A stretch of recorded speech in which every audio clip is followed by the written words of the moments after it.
This is Station 34. If you can hear this, you're still here. That's enough, for now. It's been 31 days since the last hum bled from the walls, since the world exhaled one final flickering breath and fell still.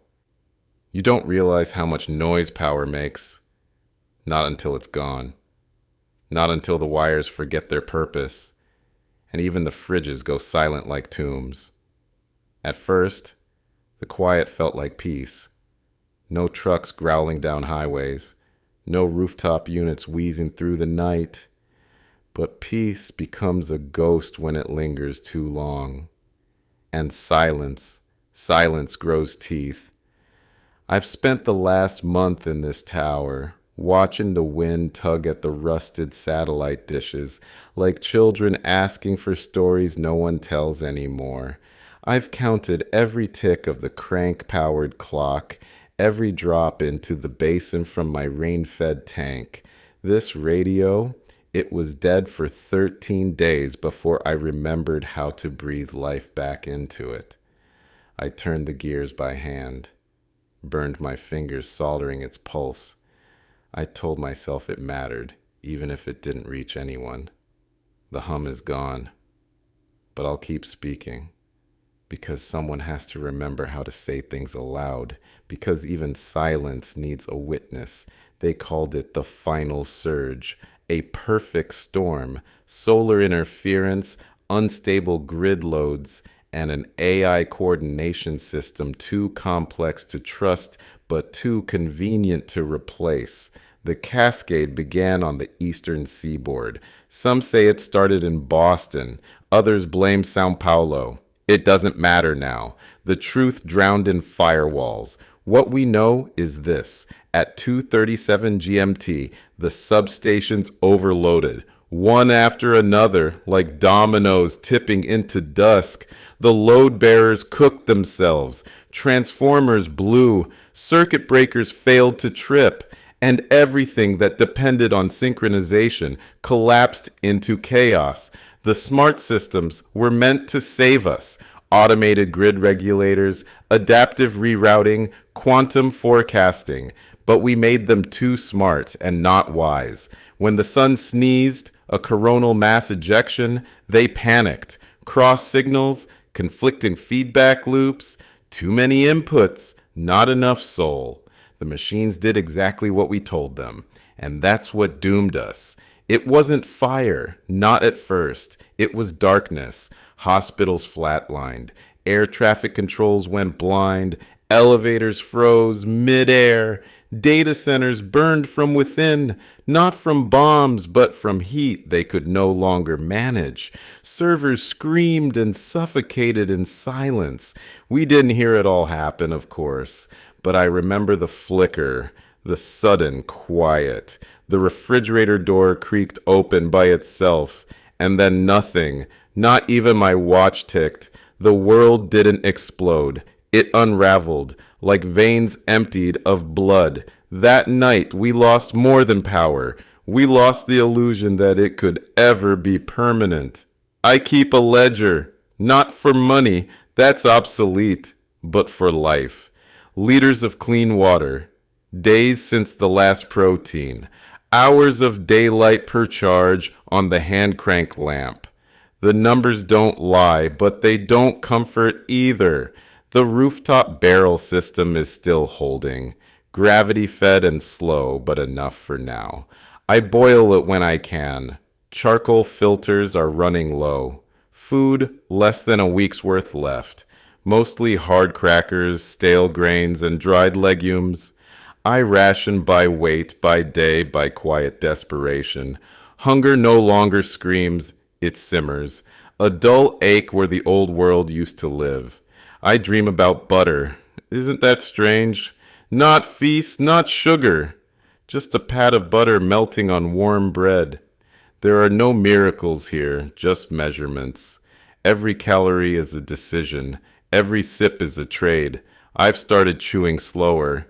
It helps nothing, but it makes the moment last. Wait, just now, I tuned left across the band and something answered. Not a voice, not fully, but something shaped like a whisper. 3 tones, a burst of syllables, coordinates, a name.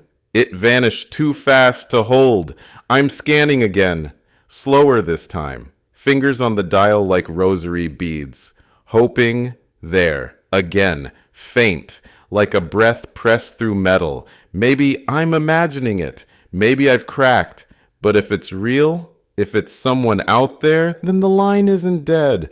The world may be dark, but something still speaks. This is Station 34. Still listening, still breathing, still here. I walked south last week.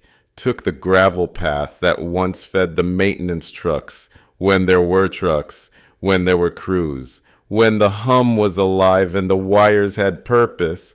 Now it's all bones, steel rib cages of substations stripped bare, blackened converter panels pried open like chests. The coppers long gone, scavenged early, not just for greed, but for hope.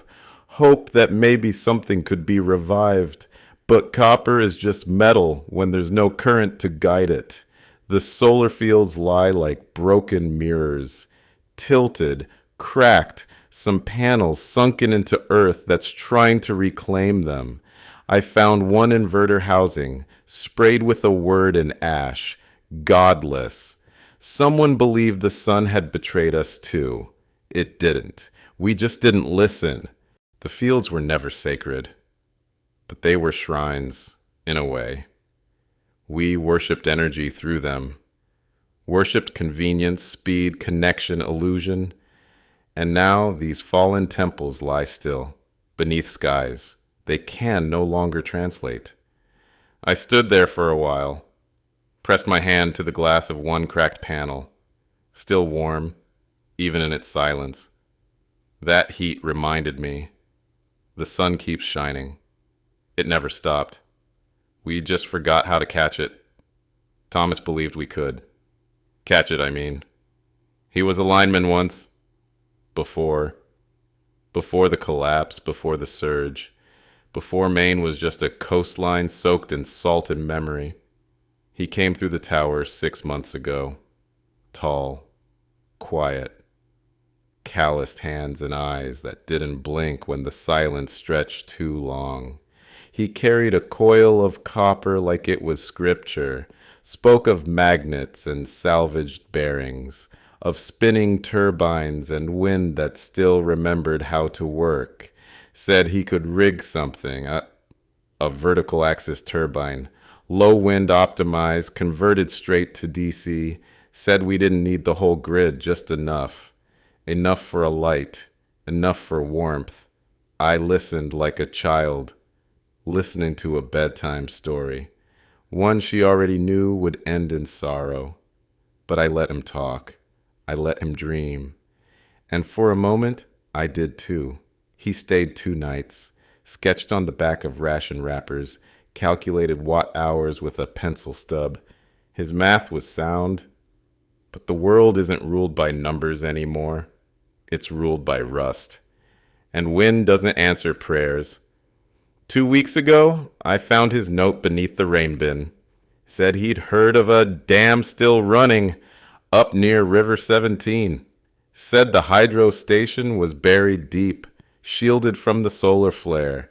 Said it might still hum if the turbines hadn't seized. I wanted to stop him, but I didn't. You don't cage hope, even if it walks off a cliff. Thomas believed in light, not metaphorically, literally. And if the wind wouldn't turn for him, maybe the river will. Last night, I caught it. Faint, rasping, almost lost in the carrier wave. But there, a voice. Not full sentences, just fragments. River 17, dam holding, light seen. It crackled like something underwater. A sound drowned in static but gasping to surface. I didn't breathe until it cut off. I've tuned that band a dozen times since. No follow-up, no repeat. But the frequency still pulses with a heartbeat I don't recognize. River 17, was always a rumor, a ghost of infrastructure that may have been spared, tucked into a rocky gorge, protected from the grid's collapse by isolation, a hydroelectric anomaly, or a fantasy. But if that voice was real, that means something still flows, that somewhere the turbines still spin, that current, real current, still moves water into wire and wire into light. It means the line isn't dead, not everywhere. If you're listening from River 17, I heard you, and I'm still listening. Tonight, the whisper returned. A new cadence this time. Less choked. Like someone breathing again, for the first time after a long winter. The words weren't clearer, but the presence was. Not noise, not imagination, voice, and that word again, light. I've said it to myself so many times. It's become a myth. But hearing it now, said aloud by someone else, it feels like permission. Permission to believe we haven't completely gone dark. I don't know if it's Thomas. I don't know if the dam still holds. But something, somewhere, is alive. This is Station 34. Still listening. Still tethered. Still waiting for the wind to turn. You learn the science after you feel it. Wet bulb temperature. It's not a theory anymore. It's a threshold. A point beyond which the body stops keeping its promises. You sweat, but the sweat doesn't cool. The air is too hot, too humid, too dense with death to let you breathe your way out. 95 degrees Fahrenheit. 100% humidity. That's the tipping point. Not in decades, not at the equator. Here, now Kansas went first. Not just the crops, the people. They say the power went out 2 hours before the wave hit. Hospitals had no backup. Even if they did, generators overheat when the cooling fails. The oxygen systems couldn't push through the thickness. Thousands. One night. No warning except the smell of copper in the air. When the air turns against you, you don't fight it. You whisper your name into it and hope it carries. I sat on the floor with a wet rag over my mouth. No fan, no breeze, just the heaviness. You could taste the heat. It wasn't weather, it was weight, pressed into the lungs like regret. I've sealed this tower as best I can. White paint on the roof, blackout curtains over the western windows. I drink warm water and keep to the shade. But there's a knowing that creeps in during the still hours, that even the air can stop loving us. Maria was the kind of woman you thought would survive anything. Thick arms, steady eyes, the kind of nurse who didn't need a hospital to save lives, just her hands and a bucket of clean water. She ran a field ward in Missouri after the first blackout wave. Church basement, no refrigeration, no sterilization.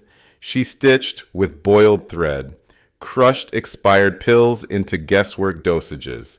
When the final grid dropped, she wrote me, hand-lettered, carried by a boy on a rusted bicycle, who said nothing the whole time. Her letter smelled of vinegar and candle wax. Too many babies, she wrote. Too little ice. She wrapped newborns in wet cloth and prayed for wind. Sometimes it came, sometimes it didn't. The youngest didn't last. The old ones burned from the inside.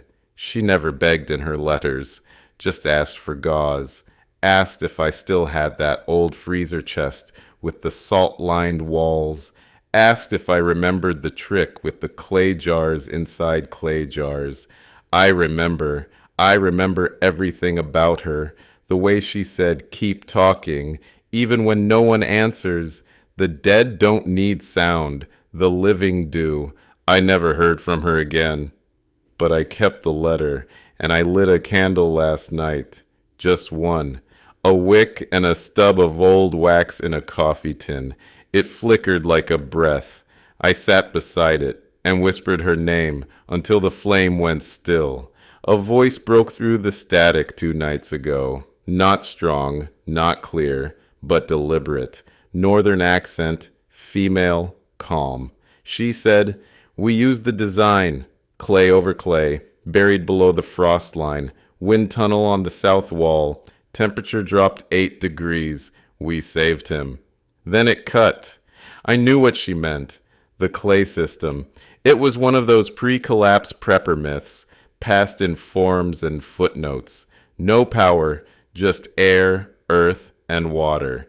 Evaporative cooling by ancient memory. I had sketched it once, dismissed it as wishful architecture, but hearing her voice, something changed. It wasn't just the system. It was the cadence, quiet confidence, the way people speak when they've built something that worked. Not perfectly, not forever, but enough. Enough to keep one child breathing through a night the air wanted to steal. The voice returned. Brief. A single line. No call sign. "He's still breathing." That's all. No name. No coordinates. No data. Just proof. Proof that not everything must vanish. That sometimes old clay and quiet minds can hold the line against extinction. We don't have heroes anymore. But we have that child, that breath, that voice. And tonight, it's enough. This is Station 34, still listening, still building from the dust, still alive. They didn't all leave. The crows stayed. Their calls still echo through the trees outside this tower. Harsh, knowing. They always did thrive on aftermath, but somehow their presence feels steady, like they were never part of our order to begin with. Not reliant, not disturbed, just waiting. Some of the smaller birds have returned too.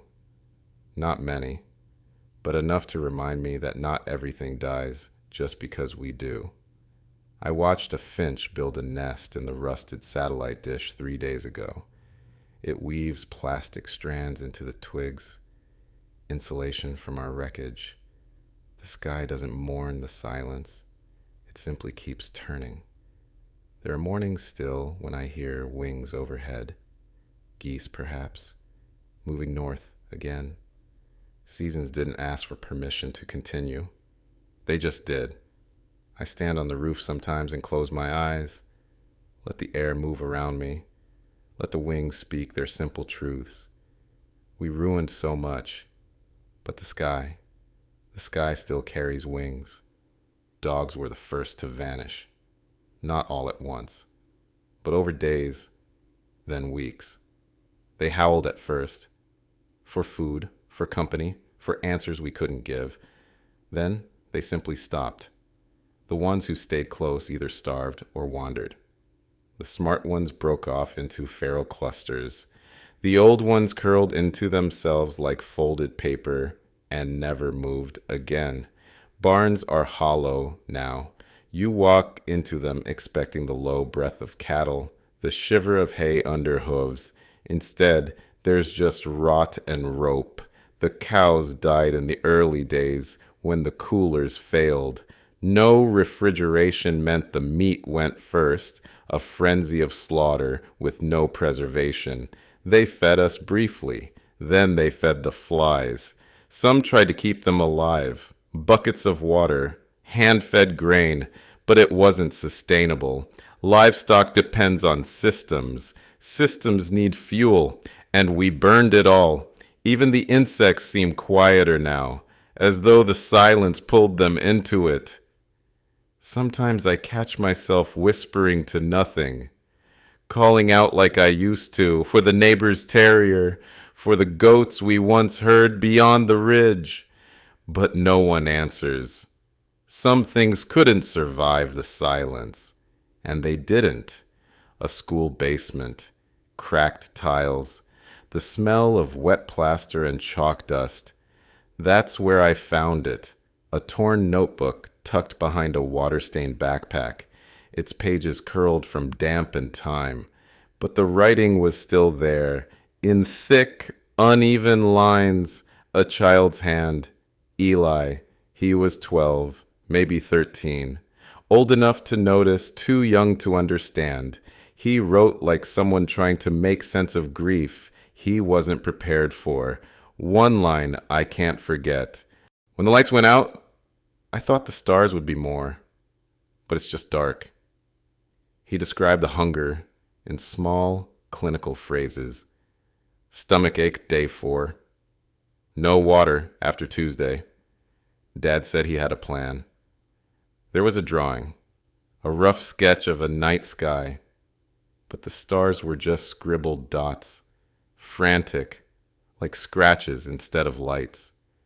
The last entry read, I think Dad's asleep. I hope he dreams about the zoo. I liked the otters. There's a part of me that wants to believe he made it out, that someone found him. But the pages ended there. Silence in ink form. I took the notebook, wrapped it in plastic, stored it between the radio schematics. He wrote so he wouldn't disappear. And now I read, so he never does. Tonight, a voice crackled through just before sundown. Clear, measured, female. We're planting. 57 saplings made it through the frost. That's what she said.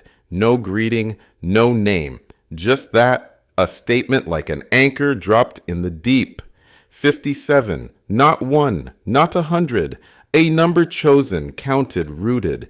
I didn't speak for a long time after. Just stared at the dials. Let the weight of it settle. Saplings. Life you must kneel to protect. Things that need time, care, and silence, but not the hopeless kind. The kind that asks you to wait. Somewhere, someone is planting, not just surviving, cultivating, trusting the soil to answer back.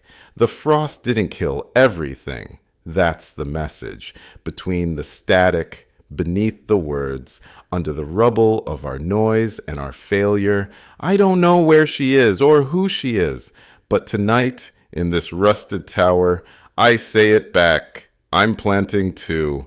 They called it the cloud, didn't they? A gentle word, floating, formless, safe, but it was never a cloud. It was heat and steel and server stacks, machines stacked like bones inside cold buildings that pulsed with blinking life. Places we never touched, but trusted more than memory. And then one day, the cooling systems failed. The backups didn't hum. The air grew too hot and thick with ash and silence. And the cloud burned. Photos, letters, voice memos, journals, whole languages, cultures digitized, then lost in the blink of the transformer's death. We offloaded our remembering onto circuits, and when the circuits died, so did parts of us. I think about the wedding videos, graduation speeches, the sound of a parent saying, I'm proud of you. Spoken once, stored forever, now melted into nothing. Gone, not because we were careless. Gone, because we built memory on machines instead of mouths. I didn't back anything up. Maybe that's a blessing. I still speak. I still write, even if no one's reading. But I wonder what's left of us if the only things that remember are gone. And I wonder what we become if we stop trying to remember ourselves. I have a reel. It's old, wound tight with care, analog, magnetic, the kind we used before the world decided signal was cleaner than soul. On that reel, you can hear her laugh. My daughter, age 5. She's chasing the dog through a sprinkler, and you hear the slap of her feet on wet pavement, the yelp of the mutt, and then that sound, pure and chaotic and utterly alive. I've played it twice since the fall. The first time was out of grief. I needed to know the sound still existed. I needed to know she still existed somewhere. I wept through the static, through the warble of bent tape. Her voice rippled like wind over broken glass, but it was hers, unmistakable. The second time was last week. Not because I was mourning, because I was remembering. It's different, you know. Mourning takes from you. Remembering gives back. Sometimes I speak to her, not like she's listening, more like I'm keeping the doorway open, a ritual of resistance against forgetting, against the silence. This broadcast, all of it, started because I needed something louder than grief. But not just louder, warmer, human, imperfect, like a child's breath caught in a microphone. I used to fear the silence. Now I use it to carve space around what matters, around her laughter, around the voices that remain. The world is quieter now, but not empty. Not if we keep placing our voices into it. That's what the static is for. It's not noise. It's memory waiting to be tuned. I thought I was the only one doing this, sending memory into the dark. But 2 nights ago, I caught a signal, weak, measured, code layered over whisper, but I deciphered enough. They call themselves the librarians of the ash, a network, scattered, quiet. They're collecting stories, not just facts, voices.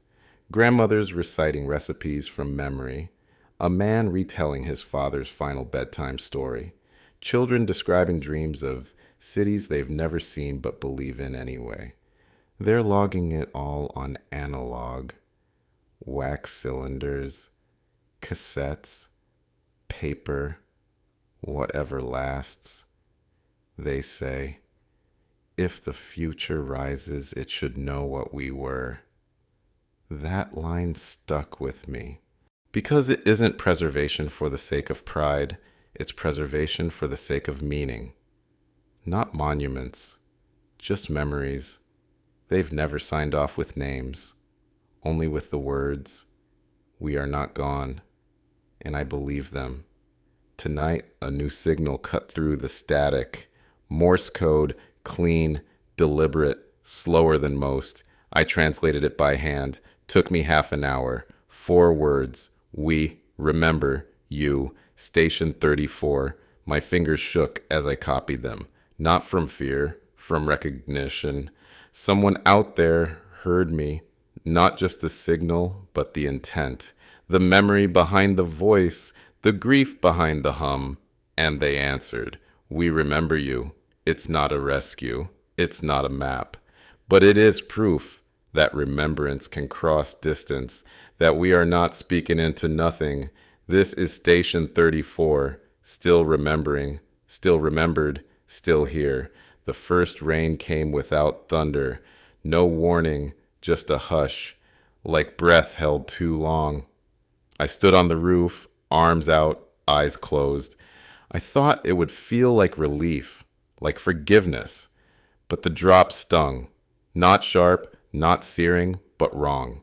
Metallic, as if each one carried the memory of rust. It rolled down my skin and left trails behind. Not red, not visible, just sensation. A quiet burn, like a wound announcing itself before the skin gives in. I tasted it. Reflex, not intention. Regret followed instantly, bitter, tangy. Something close to battery acid. I spat it out and wiped my tongue with a rag. The aftertaste lingered. Rain was once cleansing. Now it corrodes. By midday, the barrels were full, overflowing. I didn't celebrate, just stared at the ripples, wondering what lay suspended beneath the surface. Rain that used to feed the fields, now licking calcium off the old cement like a slow chemical thief. For 3 days, it fell, sometimes steady, sometimes as mist, but never innocent. The air smelled of oil and ozone. I kept the tower sealed tight, draped old bed sheets over the vents, taped the door seams. It wasn't enough to keep out the sound, and it sounded like morning, rain, once symphony, now siren. It wasn't just rain.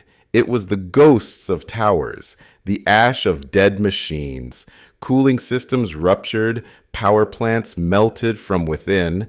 The skeletal grids we left behind didn't collapse quietly. They exhaled poison.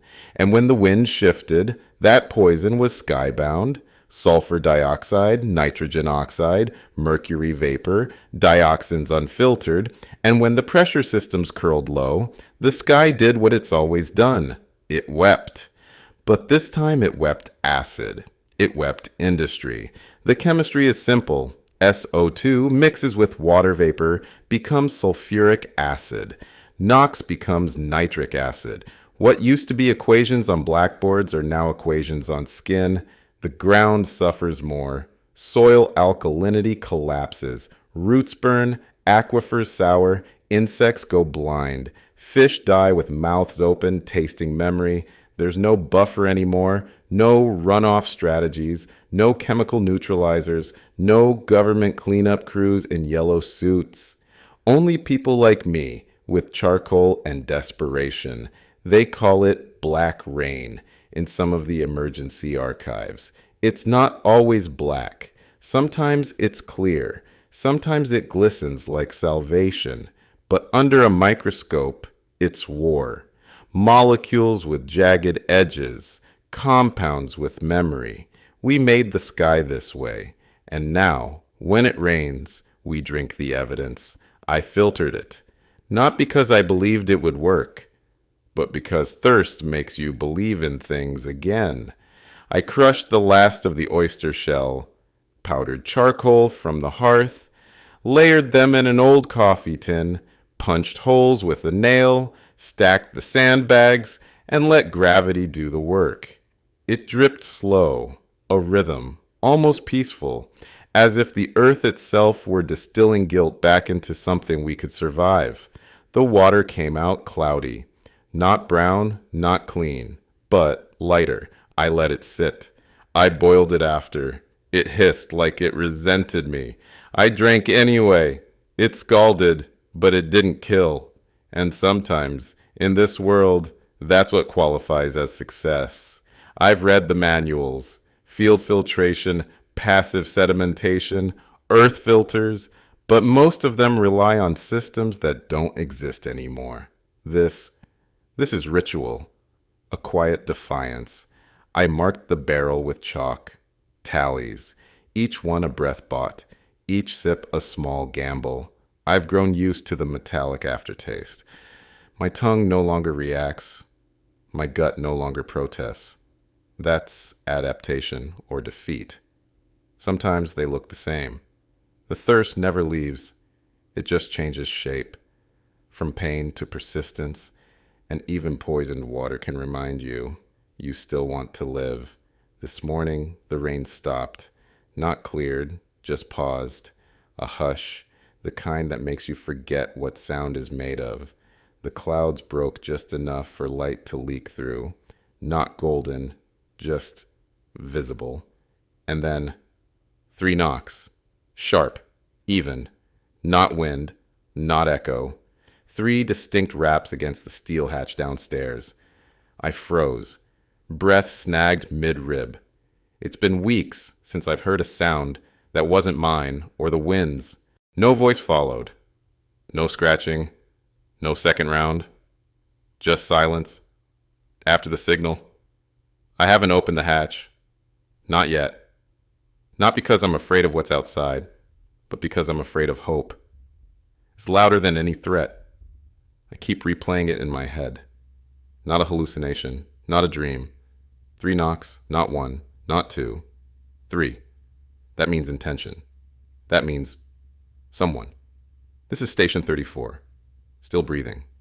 Still inside. Still listening. But now, maybe, not alone. There's a line beneath the noise. Not a wire, not a road. A thread. Whisper thin, running from one radio to another, coast to coast, ruin to ruin. They call it the Ember Line. I didn't invent the name. I heard it in a fragment, half a message pulled from static and distance, a woman's voice clear through cracked syllables. This is Ember 12, still lit, and then silence. But that silence meant something. It meant there were others, others who hadn't just survived, but remembered how to speak, how to wait, how to send, not to be heard, but to try. That's the difference. The Ember Line isn't a rescue network. It's not a map. It's a promise in pieces. People with rebuilt rigs and batteries rigged from old lanterns. Some use hand cranks, some pedal bikes. One transmission came from someone who powers their set with a fire-driven Stirling engine made from an old tea kettle. Every message is short, every signal brief, but they're steady. They call out coordinates, rainfall stats, temperature drops. More often, just poetry, just words, just the evidence that voice still matters. It's not infrastructure, it's inheritance. And each time I hear them, even the ones I can't fully decode, I imagine those voices not as strangers, but as lanterns in a collapsed cathedral, holding the line open with warmth alone. They are not waiting to be saved. They are trying not to vanish. Last night, I tuned into a shortwave band just below 6.6 megahertz. No call sign, just rhythm, repetition, a child's voice reciting something that sounded like a poem, but it turned out to be a recipe for oatcakes in metric, with substitutions for when oats run low, ash-baked, rock-flipped, then silence. Later that same night, a woman whispered instructions for building a solar still from window glass and 2 salvaged cans. Her words were half code, half lullaby, as if afraid the information would break if said too loud. I wrote them down, all of them, even the fragments. I've started a notebook, not for broadcast, not even for me, for the next person who might stumble into this tower, a kind of slow library. It's strange. In a world this broken, the most powerful messages are the softest, the ones that teach, not preach, whisper, not scream. No grand declarations, just the small generosity of transmission. Some send Morse in verse, some hum. One signal from the northwest sends daily water temperature logs, followed by a quote from Rumi. Another ends every night with the same phrase: keep your feet dry, keep your fire dry, keep your soul dry. I listen to them all. Even the static between them feels sacred now, because this isn't chatter, it's a lifeline. There's one voice I wait for.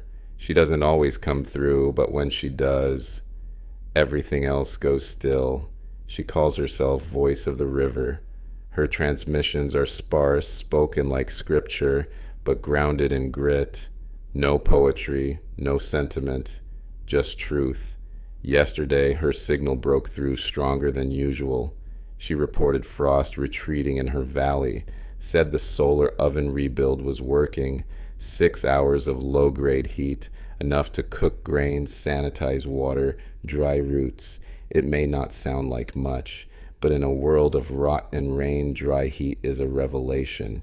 She ended with her usual phrase: we are still seeds, not survivors, not fighters, seeds, waiting, not dead, not dormant, waiting to split, to root, to reach. That's what hope sounds like now, not triumphant, but patient.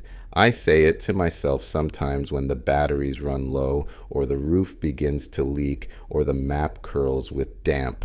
We are still seeds, still carrying forward the blueprint of bloom, still holding warmth beneath the soil, still here. Today, a new signal broke through, not English, French, clearer than any I've heard in weeks. A man's voice, measured, unhurried. Le nord est ouvert. Si vous pouvez marcher, marchez. Nous sommes prêts. The north is open. If you can walk, walk. We are ready. That's what he said. The frequency came from above. Latitude 54. Maybe Quebec. Maybe Labrador. Hard to say. But his tone, it wasn't desperation. It wasn't warning. It was invitation. There was no call sign, No repeat, just that one phrase, like a door left cracked in a house long forgotten. I haven't packed in months. I've barely moved past this tower's radius. But the words haven't left me. If you can walk, not a command, a choice. And behind it, readiness. Not salvation, not certainty, but readiness. I tuned the dial back 5 times. It was real. Something in the north is stirring. This is station 34. Still listening, still rooted, but maybe ready to move. I unrolled the map today. The old one, the one with the worn creases and coffee stains, the one that still thinks cities exist. It's strange to look at something so full of direction and realize none of it matters anymore.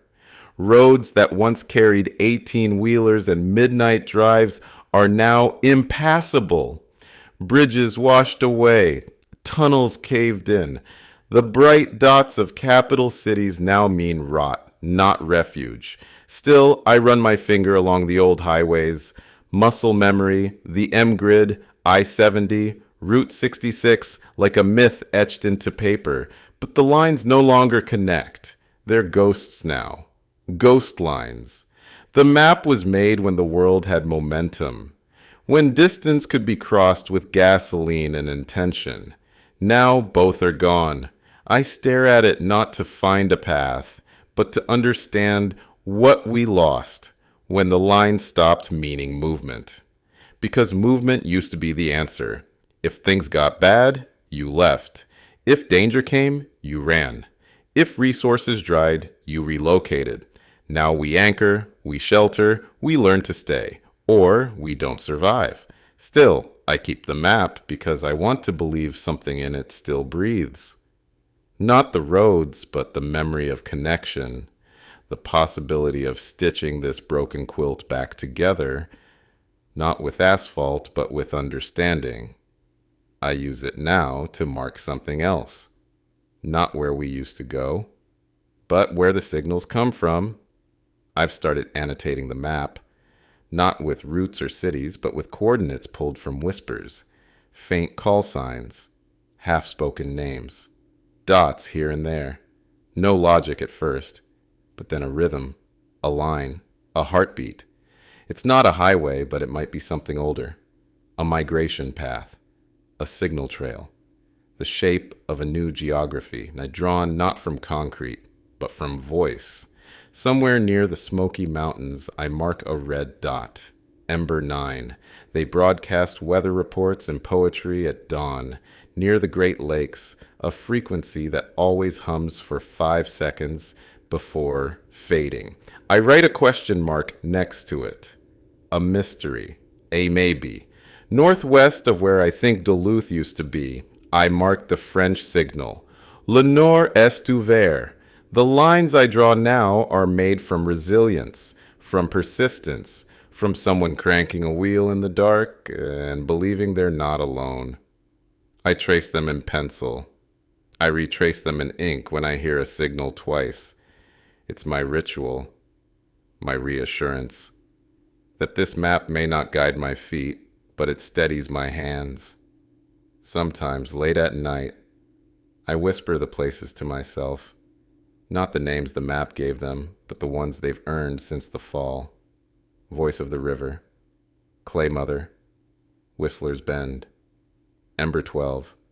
It's not cartography, it's communion.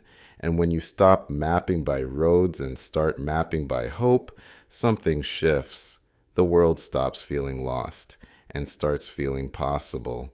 Each point I mark is a breath someone chose not to waste, a defiance broadcast into absence. I used to think geography was about where things were, elevation, terrain, boundaries drawn by politics and scale. But I've come to see it differently now. This isn't the geography of power, it's the geography of endurance, places that haven't fallen silent, not because they were spared, but because someone refused to let silence win. You can't see these places on satellite images, not anymore. The satellites blinked out one by one like tired stars. Their signals fell to gravity. Their eyes closed. But I still see something. Not with sight, but with listening. There's a rhythm to the voices, a kind of breathing. It's not consistent, not precise, but real. It's enough to draw a world with. Not borders, but bonds. Every dot I press into this old paper is a place that says, we're still here. Even if just once, even if the voice never returns. The map curls now when the air is damp. Its corners are soft from touch, but it holds a shape the old world forgot. Connection that doesn't demand movement.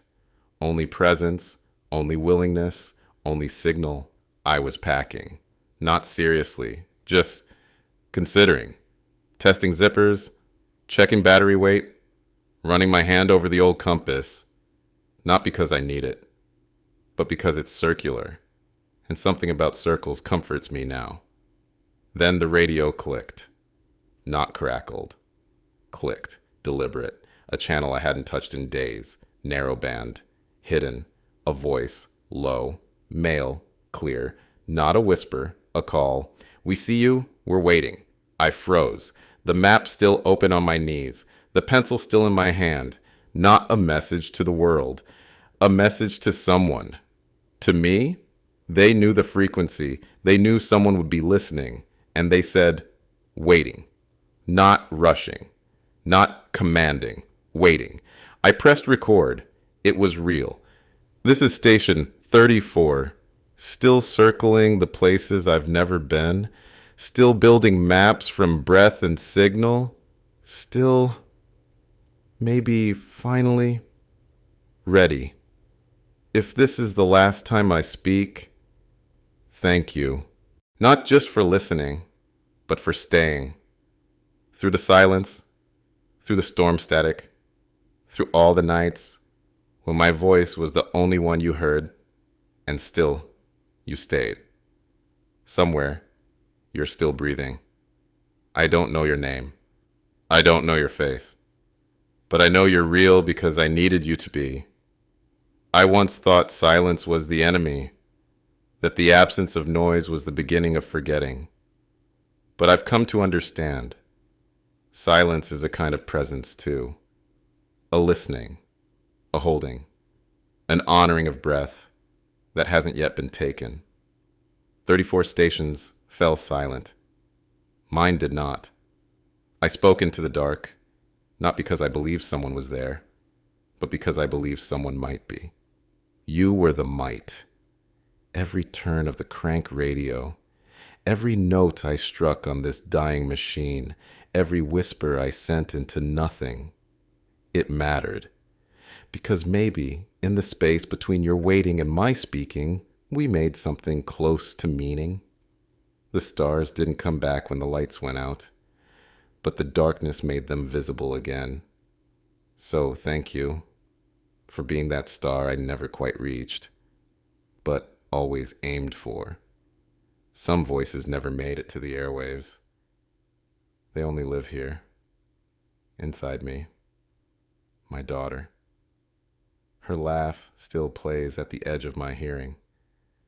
She used to say the word tomorrow like it was a place, like, when we get to tomorrow, we'll plant the blueberries. She never made it to that place, but I keep it. That tone, that lift in her syllables. My husband, he was a cartographer of stars. He didn't just map constellations. He redrew the sky when it broke. I found one of his sketches after the fire. The ink had bled but not disappeared. He had circled one patch of sky and written, "Not lost, just unlit." I've stared at that phrase 100 times. My friend Juniper, who built the first wind rig, she never got it to spin, but she taught me how to balance a turbine blade with nothing but a length of fishing line and instinct. She once told me, the trick isn't believing the wind will come. The trick is being ready when it does. I carry them all, not because I can't let go, but because they are the architecture of what remains human in me. Their voices have shaped mine, and through this broadcast, their words travel farther than their bodies ever did. I hope, if you've heard anything of me, you've heard them too, because none of us survive alone. Not really. We echo forward, and if we are lucky, we are echoed back. There was a moment just before I pressed record tonight when I almost didn't. The air felt too still, the silence too deep. I imagined ending with that, a quiet closing, no final words, just the hush, letting the tower fall back into the noise. But then I thought of the line, the ember voices, the seed planters, the ones who bake bread with ash and whisper stories to broken satellites.